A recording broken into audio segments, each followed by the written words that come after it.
ਖਾਨਦਾਨੀ ਬੰਦੇ ਨਫ਼ਰਤ ਨਹੀਂ ਕਰਦੇ, ਸਬਰ ਕਰਦੇ ਨੇ, ਰਹਿਮ ਕਰਦੇ ਨੇ ਤੇ ਮਾफ़ ਕਰਦੇ ਨੇ। ਇਹ ਤਿੰਨ ਕੁਆਲਿਟੀਆਂ ਉਹਨਾਂ ਬੰਦਿਆਂ 'ਚ ਹੁੰਦੀਆਂ ਨੇ।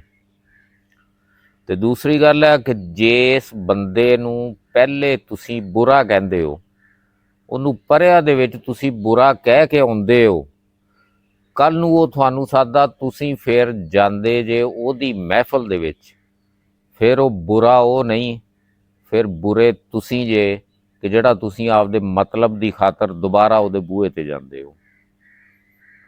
ਇਹ ਇੱਜ਼ਤ ਨਹੀਂ ਹੁੰਦੀ, ਇਹ ਬੇਇੱਜ਼ਤੀ ਹੁੰਦੀ ਜੇ ਕੋਈ ਸਮਝੇ, ਲੇਕਿਨ ਲੋਕ ਸਮਝਦੇ ਨਹੀਂ ਇਸ ਗੱਲ ਨੂੰ। ਤੀਸਰੀ ਗੱਲ ਆ, ਆਪਦੀ ਉਸ ਜ਼ਿੰਦਗੀ ਨੂੰ ਬੇਕਾਰ ਸਮਝੋ। ਉਹ ਕਿਸੇ ਕੰਮ ਦੀ ਜ਼ਿੰਦਗੀ ਨਹੀਂ ਜਿਹੜੀ ਕਿਸੇ ਹੋਰ ਦੇ ਕੰਮ ਨਹੀਂ ਹੁੰਦੀ। ਜੇ ਇਸ ਜ਼ਿੰਦਗੀ ਤੋਂ ਕਿਸੇ ਹੋਰ ਦਾ ਭਲਾ ਨਹੀਂ ਹੁੰਦਾ, ਉਹ ਜ਼ਿੰਦਗੀ ਤੁਹਾਡੀ ਬਿਲਕੁਲ ਬੇਕਾਰ ਹੈ। ਤੇ ਚੌਥੀ ਗੱਲ ਇਹ ਆ ਕਿ ਬੋਲਣ ਲੱਗੇ ਇੰਨੀ ਇਹਤਿਆਤ ਕਰਿਆ ਕਰੋ ਜਿੰਨੀ ਤੁਸੀਂ ਮੱਛੀ ਖਾਣ ਲੱਗੇ ਉਹਦੇ ਕੰਡਿਆਂ ਤੋਂ ਬਚਦੇ ਜੇ।